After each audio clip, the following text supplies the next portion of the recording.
ஆழ்வார் திருவடிகளே சரணம். எம்பெருமானார் திருவடிகளே சரணம். ஜீயர் திருவடிகளே சரணம். ஸ்ரீ தொண்டரடிப்பொடி ஆழ்வார் திருவடிகளே சரணம். சுவாமி பெரியவாச்சான் பிள்ளை திருவடிகளே शरणम। पासुरम संख्या 21। गए पासुरम में अपना मन भगवान की सुंदरता को देखकर दूर नहीं जा सकता, ऐसे कहा।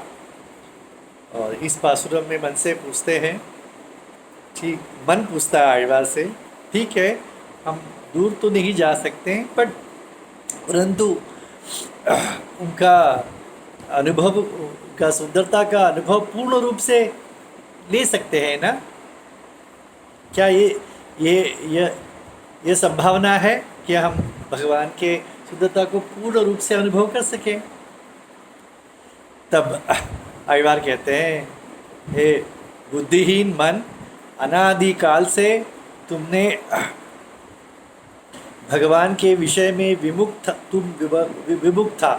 तुम्हारे में एक दृढ़ विचार नहीं था कि भगवान की तरफ अभिमुख हो, इसीलिए तुमने तुम्हारा हानि हो गई है। अनंत काल से तुम इससे वंचित रह गए हो और अब कहते हो कि भगवान के रूप को पूर्ण रूप से अनुभव कर सकता हूँ मैं। अरे ये पागलपन क्या क्या कहते हो तुम? यह भी उसी प्रकार बुद्धिहीन व्यक्ति का विचार है कि भगवान के रूप को पूर्णतः अनुभव कर सके। तो क्या कहते हैं? पणिविनाल मनमदोन्री पवड़वाय அரங்கனார்க்கு துணிவினால் வாழமாட்டா தொல்ல நெஞ்சே நீ சொல்லாய் அடியனார் செம்பனாய அருவரை அணைய கோயில் மணியனார் கிடந்தவாற்றை मनत्तिनाल நிலைக்கலாமே। पणिविनाल मनमदोन्री, भगवान के व्यतिरिक्त विषय अन्य विषयों में अनंत काल से मन लगा हुआ है, उसी में लगा हुआ है। तो उस विषयों में से मन को निवृत्त करके भगवत विषय में प्रवृत्त करना चाहिए। परंतु इसके लिए क्या चाहिए? देखिए, अन्य विषयों में यदि हमारी आसक्ति है अन्य मनुष्यों में, तो वे क्या हम पर दया करेंगे? ठीक है, दया कर भी ली तो क्या लाभ? परंतु यहाँ पर क्या है, यहाँ भगवत विषय में भगवान क्या अपेक्षा करते हैं? जैसे अन्य विषयों में तुम आसक्त हो, इतनी आसक्ति की जरूरत भी नहीं है। यहाँ पर तुम मेरी तरफ अभिमुख हो, मेरी तरफ मुड़ जाओ, दृढ़ता से मुड़ जाओ, इतना ही चाहिए। तो हमने, क्योंकि भगवान एक सूचना मात्र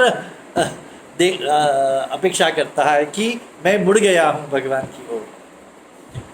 यदि आपने प्रणाम आदि सब कुछ किया तो भी वो क्रियाकलाप तुम्हें फल नहीं देने वाला है।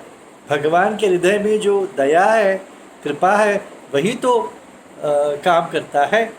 तो प्रश्न करते हैं आचार्य कि फिर अन्य ऐसा कैसे कहते हैं आप कि अन्य साधनों से या करने से, प्रणाम आदि करने से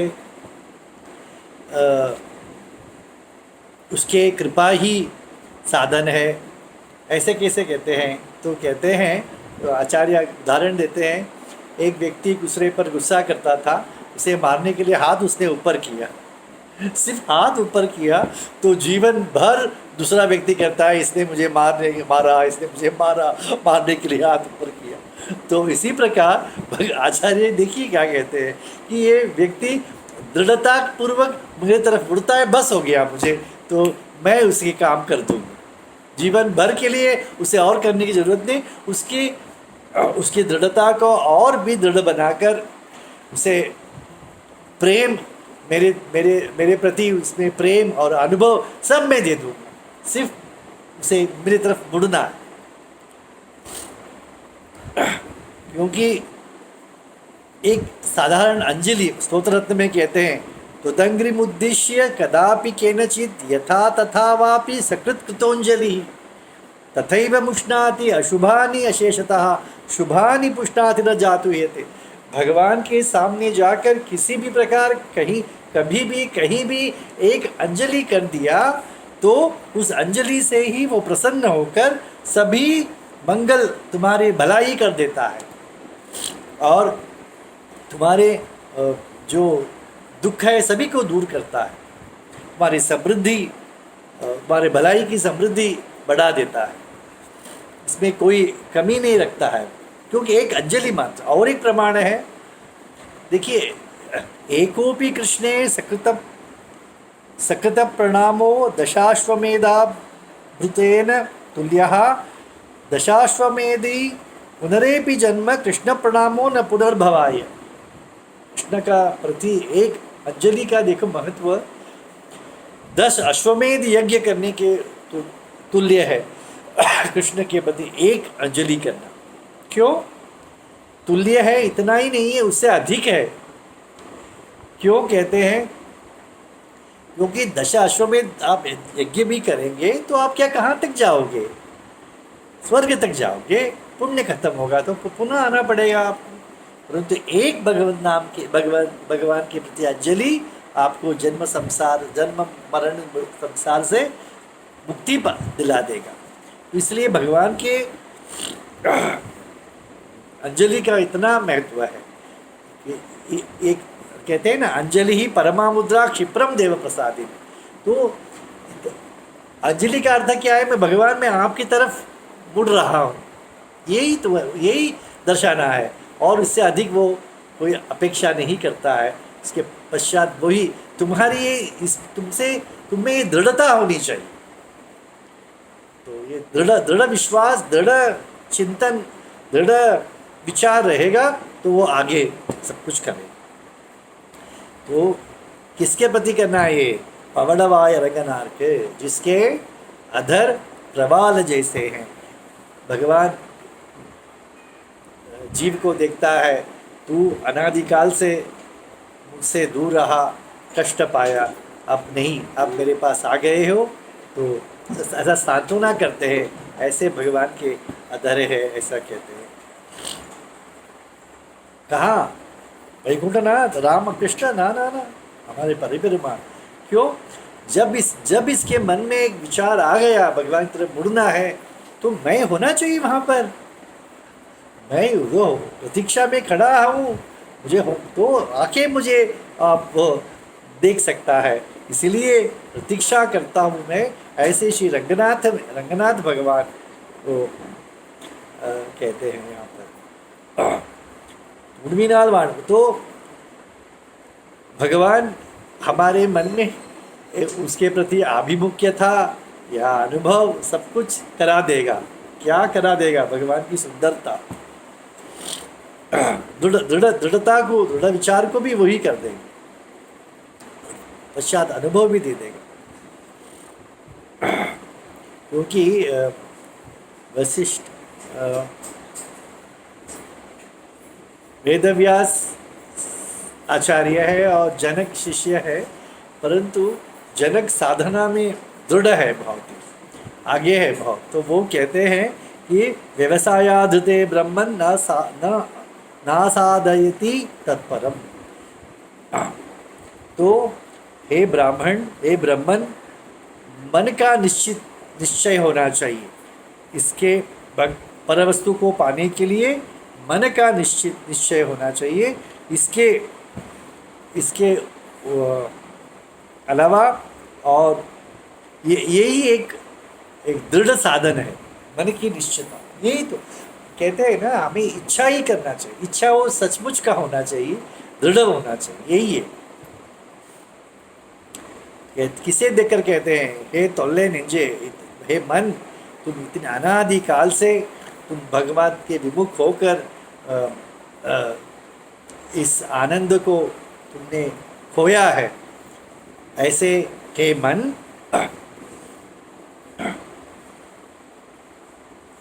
तू अनादिकाल से ऐसे हो चल रहा है। तुम कहते हो कि अभी भगवान की आनंद को, सुंदरता को मैं पूर्ण रूप से अनुभव करेगा।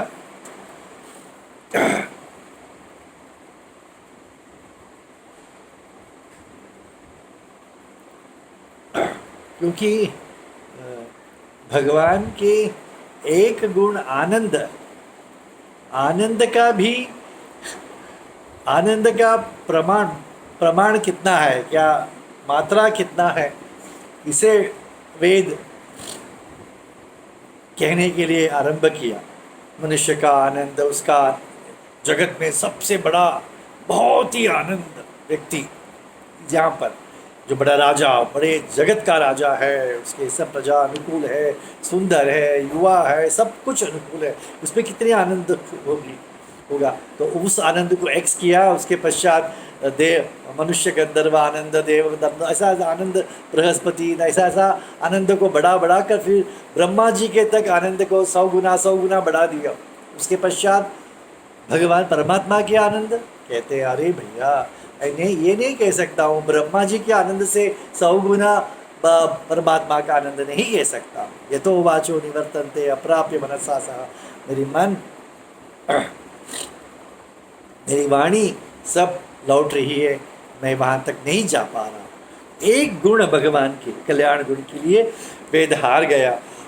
कहते हैं भगवान के स्वरूप, दिव्यात्म स्वरूप भगवान के जो है, और ये जो गुण है, इसका भी कभी न कभी कोई अंत देख सकता है, परंतु भगवान के सुंदरता का अंत कभी नहीं देख सकते। तो यही है कि भगवान, इसमें तात्पर्य यही है, ये नहीं कि परस्पर उनका गुण का हम अंत देख पाएंगे। तो कहने का तात्पर्य है कि भगवान की सुंदरता ऐसी है। और कहाँ पर है ये भगवान? अणि इत्यादि सुंदर पर्वत है मेरु, तो मेरु पर्वत के समान हमारे श्रीरंगम मंदिर है, और संसार का ही एक आभूषण है श्रीरंगम।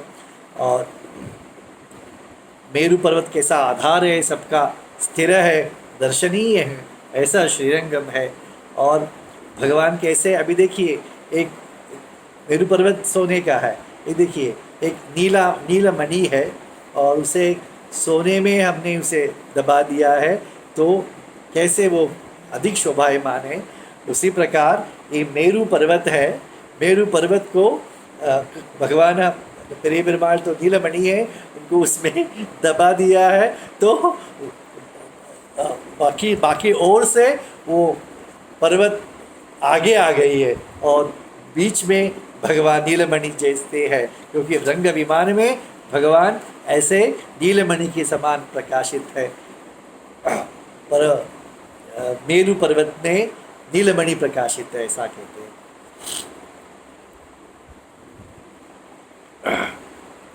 तो कहते हैं तो कोई ना, स्वरूप और गुणों का भी हो सकेगा तो हो सकता है, परंतु सुंदरता का नहीं। तुम कहते हो कि अन्य किसी से कर लूँगा, प्रश्न पासुर में क्या कहा गया है, क्या हम परिच्छेद कर सकते हैं, इसको माप कर सकते हैं सुंदरता को? तो कहते हैं कि मन से नहीं होगा, और किसी से होगा तो कर लो, और किससे से होगा, इसका मतलब है नहीं होगा। भगवान की सुंदरता, क्योंकि हम वही देख सकते हैं, कोई भी आकर आंखें चर्म चक्षु से भगवान की सुंदरता को देख सकते हैं।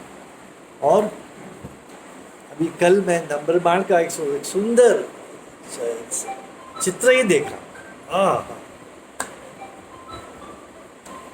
श्रीमते रामानुजाय नमः।